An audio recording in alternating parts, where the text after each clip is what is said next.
Ramoji film city. नाम सुनते ही दिमाग में लाइट्स, कैमरे, एक्टर्स, सेट्स और ग्लैमर आ जाता है। हैदराबाद से थोड़ी दूर दुनिया का सबसे बड़ा फिल्म सिटी। दिन के वक्त यहाँ हजारों लोग होते हैं, tourists, technicians, actors, spot boys. लेकिन रात के बाद रामोजी फिल्म सिटी बिल्कुल अलग हो जाता है। मैं हूँ साहिल, और ये कहानी उस वक्त की है जब मैं 2018 में एक टीवी सीरियल के लिए असिस्टेंट कैमरामैन के तौर पर रामोजी फिल्म सिटी में काम कर रहा था। हमारी शूटिंग एक ओल्ड पैलेस सेट में चल रही थी, जो देखने में रॉयल था पर उसका माहौल अजीब सा भारी लगता था। पहले दिन ही एक सीनियर लाइटमैन ने मुझे साइड में ले जाकर बोला था, भाई, रात को अगर काम खत्म हो जाए ना, सीधे हॉस्टल निकल जाना। यहाँ हीरो भी रात को अकेला नहीं घूमता। मैंने हंसकर टाल दिया। मुझे लगा ये लोग बस डराने के लिए बोलते हैं, पर मैं गलत था। रामोजी फिल्म सिटी के अंदर का एरिया इतना बड़ा है कि रात को लाइट्स बंद होने के बाद एक जगह से दूसरी जगह जाते हुए ऐसा लगता है जैसे किसी घोस्ट टाउन में आ गए हों। सेट के बीच बीच जंगल टाइप एरियाज, पुरानी बिल्डिंग्स, एबैंडन्ड सेट्स और एक अजीब सी खामोशी। उस रात हमारी शूटिंग लेट खिंच गई। टाइम हो चुका था 1:30। डायरेक्टर ने बोला, पैकअप। सब लोग अपना अपना सामान उठाकर निकल गए। मैं कैमरा के कुछ एक्सेसरीज लेने वापस पैलेस सेट के अंदर चला गया, और वही मेरी सबसे बड़ी गलती थी। पैलेस के अंदर जाते ही टेम्परेचर अचानक ड्रॉप हो गया। ऐसी बंद था, फिर भी ठंड लग रही थी। लाइट्स ऑफ थी, सिर्फ इमरजेंसी बल्ब्स जल रही थी। जैसे ही मैं स्टेयर्स के पास पहुंचा, मैंने क्लियरली पायल की आवाज़ सुनी। छन छन छन। वो मुझे लगा कोई जूनियर आर्टिस्ट रह गया होगा। मैंने आवाज़ दी, हेलो, कौन है? कोई जवाब नहीं। पायल की आवाज़ फिर आई, इस बार और पास से। मैंने ऊपर देखा। स्टेयर्स के टॉप पर एक लड़की खड़ी थी। वाइट कॉस्ट्यूम, जैसे किसी पीरियड फिल्म का ड्रेस। उसके बाल लंबे थे, चेहरा आधा दिख रहा था। मुझे लगा कोई आर्टिस्ट प्रैंक कर रहा है। मैंने कहा, मैडम, पैकअप हो चुका है।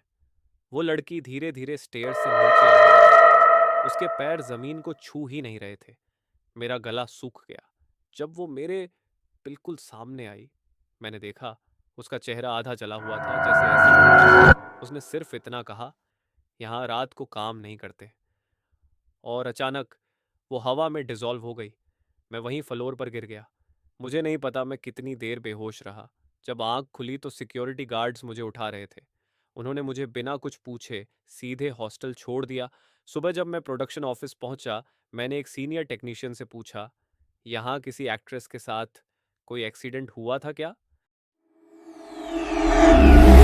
उसका चेहरा सीरियस हो गया। उसने धीरे से कहा, तू भी देख आया ना? फिर उसने जो बताया, उसके बाद मेरा रामोजी फिल्म सिटी को देखने का नजरिया ही बदल गया। 1990 के दशक में जब रामोजी फिल्म सिटी का कंस्ट्रक्शन चल रहा था, काफी लेबरर्स और जूनियर आर्टिस्ट्स की ऑन साइट डेथ्स हुई थी।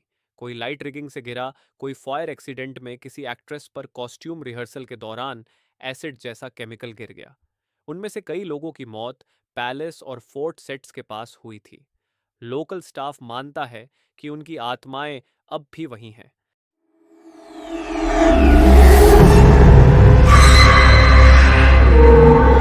इसलिए यहाँ कुछ सख्त अनलिखे नियम फॉलो किए जाते हैं।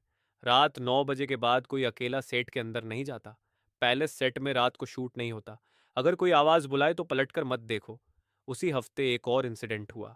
हमारी मेकअप आर्टिस्ट ऋतु रात को अपने रूम में मिरर के सामने बैठी थी। उसने मिरर में देखा, उसके पीछे कोई खड़ा था। वो घूमी, कोई नहीं। जब दोबारा मिरर में देखा, उसके रिफ्लेक्शन में एक और चेहरा था जो मुस्कुराते हुए बोला, तुम मेरी जगह ले रही हो।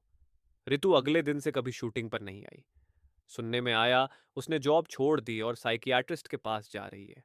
सबसे डरावना इंसिडेंट तब हुआ जब एक नाइट गार्ड ने पुलिस रिपोर्ट फाइल की। उस गार्ड ने बताया कि उसने सीसीटीवी में देखा, रात 3 बजे एक पूरी फिल्म यूनिट पैलेस सेट के अंदर जा रही थी। लाइट्स, कैमरा, क्लैपबोर्ड, सब कुछ। पर प्रॉब्लम यह थी, उस रात कोई शूट शेड्यूल्ड ही नहीं था। जब पुलिस ने फुटेज रिवाइंड की तो वो लोग कैमरे में थे ही नहीं। सिर्फ उनकी शैडोज दिख रही थी, और वो शैडोज सीधी जमीन पर नहीं थी, दीवारों पर चल रही पुलिस ने केस को टेक्निकल ग्लिच बोल कर बंद कर दिया, पर रामोजी के गार्ड्स जानते हैं ये ग्लिच नहीं था। मेरा आखिरी दिन रामोजी फिल्म सिटी में तब आया जब मैं रात को हॉस्टल के कॉरिडोर में चल रहा था और मुझे पीछे से वही आवाज सुनाई दी, यहाँ रात को काम नहीं करते। मैं पलटा नहीं, सीधा अपने रूम में घुस गया। अगली सुबह मैंने रिजाइनेशन डाल दिया। आज भी जब मैं कोई फिल्म या सीरियल देखता हूँ जो रामोजी फिल्म सिटी में शूट हुआ होता है और पैलेस सेट स्क्रीन पर आता है, मैं बैकग्राउंड में सिर्फ एक चीज़ ढूंढता हूँ, कहीं कोई एक्स्ट्रा रिफ्लेक्शन, कोई शैडो जो सीन का हिस्सा नहीं, क्योंकि रामोजी फिल्म सिटी सिर्फ फिल्मों का घर नहीं है, कुछ लोगों के लिए वो उनकी आखिरी शूटिंग लोकेशन थी। स्टोरी खत्म हो सकती है, पर डर नहीं। अगर गूज बम्प्स आए हों, लाइक करो। और ऐसी कहानियों के लिए सब्सक्राइब करना मत भूलना। अगर ऐसी हॉरर स्टोरीज पसंद हैं तो चैनल को सब्सक्राइब जरूर करना।